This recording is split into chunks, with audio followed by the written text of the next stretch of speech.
Now, I've had my 2020 MT09 over 5 years. I've worked on it pretty much all of that time, most of it done in the first 2 years.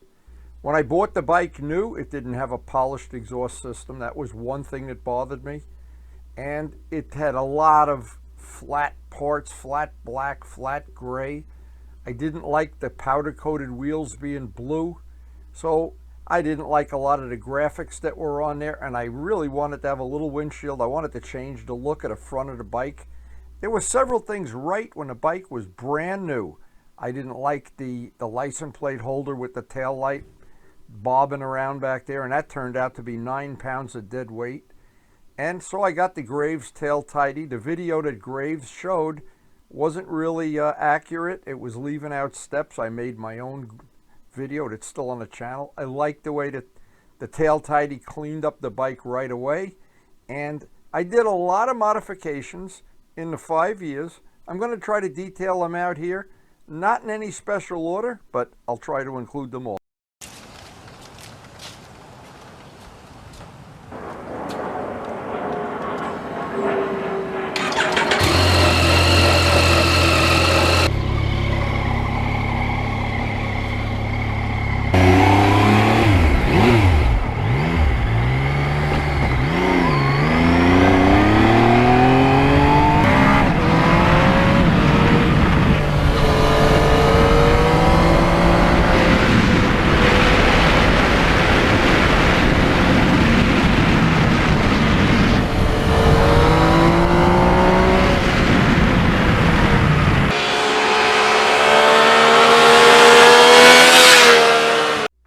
When a bike was relatively new and I'd stop to shoot some pictures or shoot some video, there were a lot of things about it and that I really wanted to upgrade. The color of the wheels, and among other things. The one thing I was really happy with was the performance, the comfort, the mileage, all of the things that performance-wise the bike was a 100%.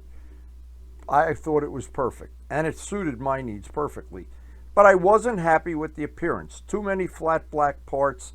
They had hokey graphics. The original tank bag I had that's in this picture, I didn't like the way it just didn't suit my needs. And there just were a lot of things that I now made a very detailed list what I wanted to change.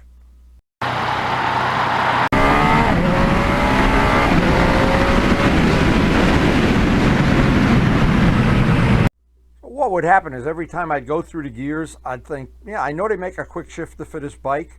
And it took me a while to find one. They were out of stock at Partzilla. I finally got one. I made a video of installing it. It's pretty much a plug and play.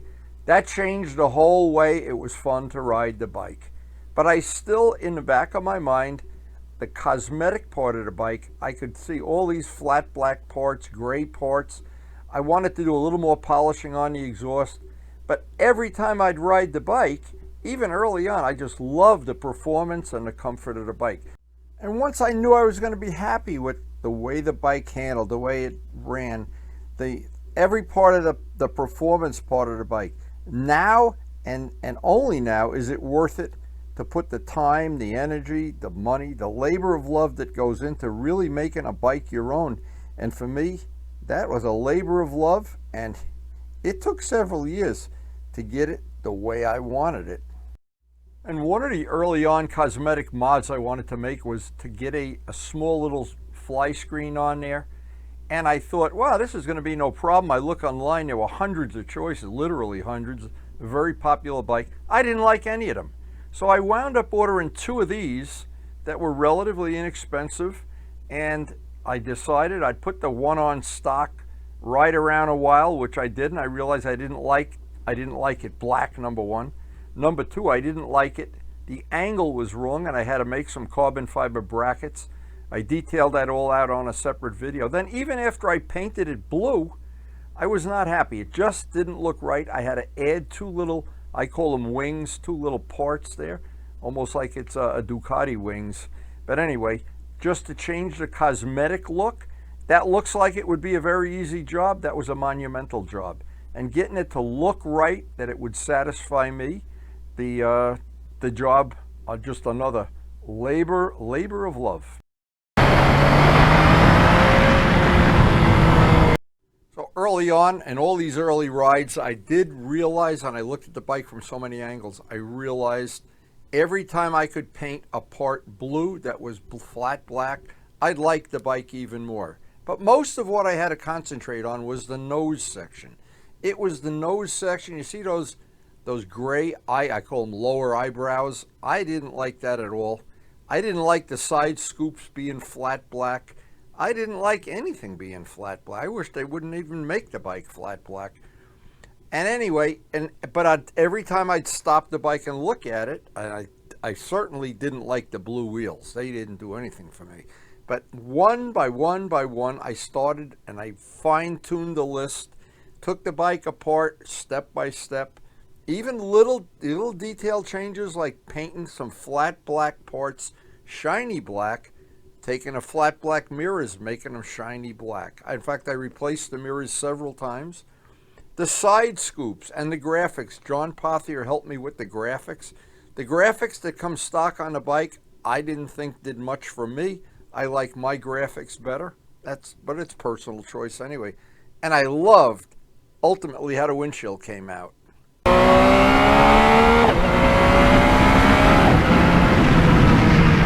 Along the way, I got rid of the Jivvy bag and made my own Valentine radar detector. That's on the holder and the Jivvy bag holder. That's on the video channel.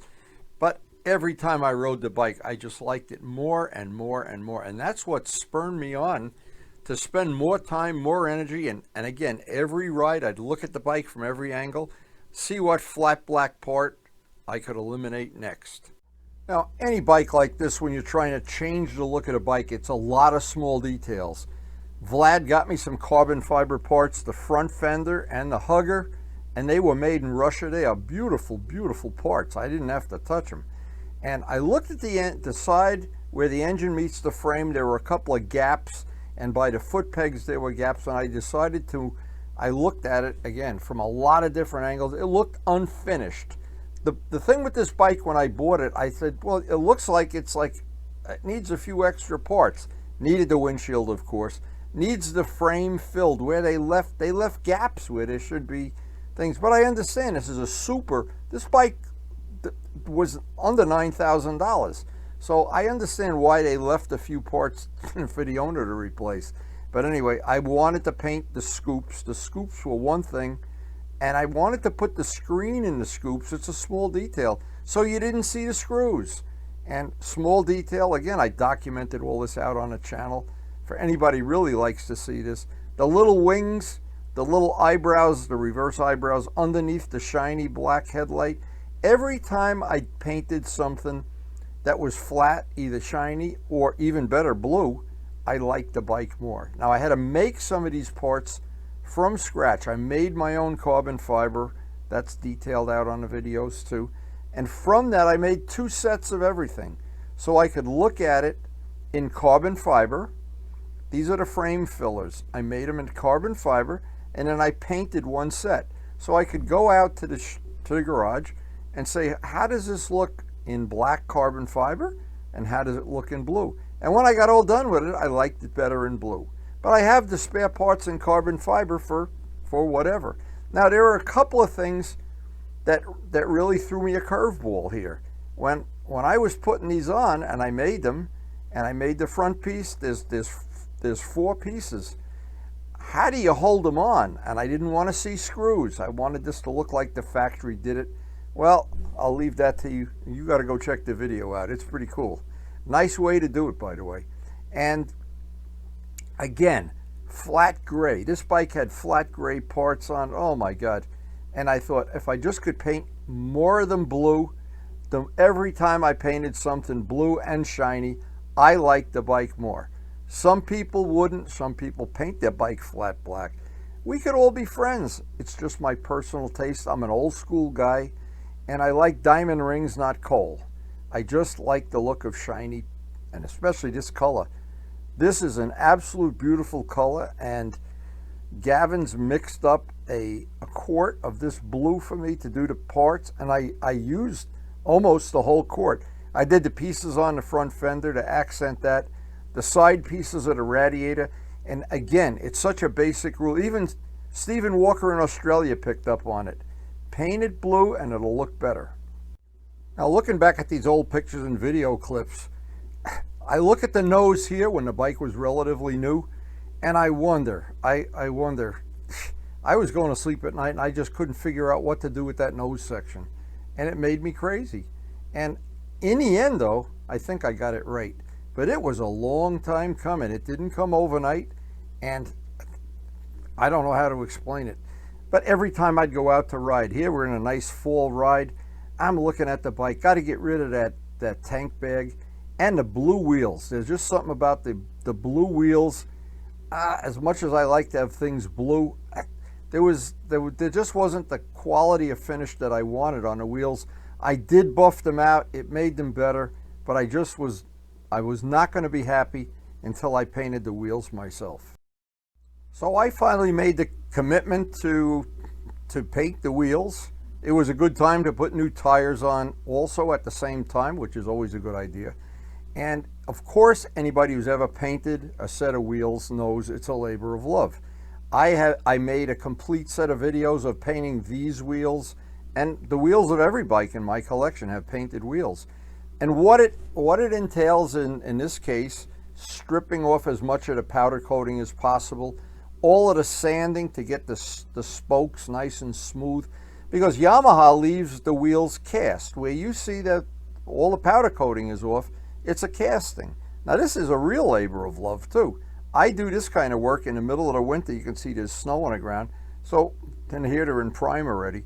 And I don't mind spending the time because in my estimation, the two things that make a bike unique, custom paint work and a set of custom wheels. Those are 1 and 2. And when you have a bike that you're happy with the performance on, now I understand a lot of people would rather spend money on a loud exhaust or something, but I enjoy the appearance parts of this. Now, because the MT09 came with the whole powertrain, the muffler, the engine, the chip, everything, I was very, very happy with, and I'm real happy with the 50 miles a gallon. It was worth it to me to put the time into the wheels, worth it for me to make the carbon fiber parts. The parts that you see here, they took more than 2 years to make, and in the end I was still making little parts and changes and moving things around until I was happy. But again, I am the one that has to be happy. I realize not everybody really cares about this. Some people would go in another direction. There's people that would take a bike that's shiny and paint it flat black, and we could still be friends. Putting the hardware back on, I polished up all the nuts and bolts. Now, I did the wheels one at a time. It just was easier for me to do that. And I made a special paint. I made the paint myself. I have never done this before, but I put the silver pigment in the 4:1 urethane. And I didn't know if it was going to work the way I wanted. I did a test wheel, an RD 400 extra wheel I have. It looked great. And when I got done with it, and I had it buffed out and cleaned up and waxed and flitzed and everything, I just couldn't have been happier. And to me, John Parthia helped me with a lot of sketching and a lot of Photoshop and a lot of this, that, and the other thing. That we actually made it so we could change the color of the wheels from gold to yellow to black to blue.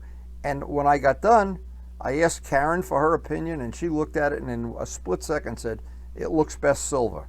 And I always take her word. She's a trained artist. I'm not. But now with all the parts of the frame filled in and the wheels painted, the bike has a whole different look. But there's still one little piece missing. I wanted to make a seat cowl. I wanted to have a unique seat cowl, and I made that on video. And this looked to me like it needed that piece in the back of the seat. And I was struggling with that. I didn't know how to do it. I made a prototype part, and then I did the real part on a separate video.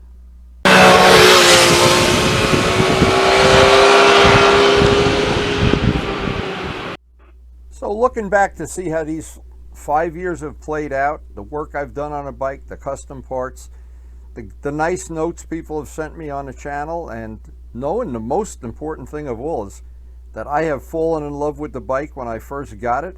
Karen got it for me for my 75th birthday. I'm 79 now. And even that seat cowl, that little rib in the middle of the seat cowl, interesting video if you like to see carbon fiber parts be made. Search the channel, Carbon Fiber. It'll come up. We have playlists on the channel now too. You can look up various subjects. But anyway, as I look back at this, there's people that would say, I don't know, you spent a lot of time, a lot of effort, especially those wheels. But you know what? There's one thing.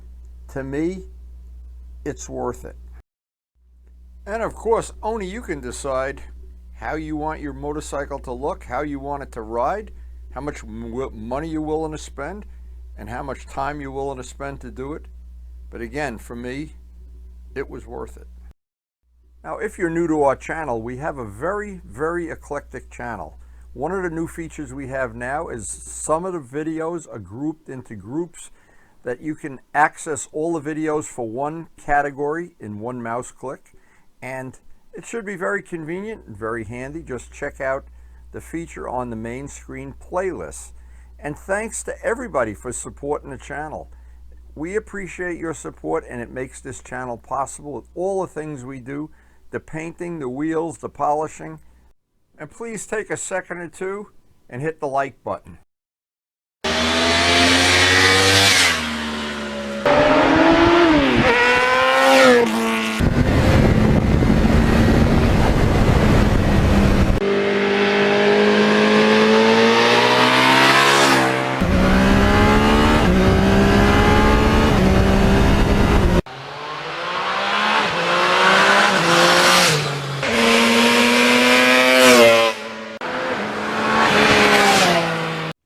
And thanks everyone for watching.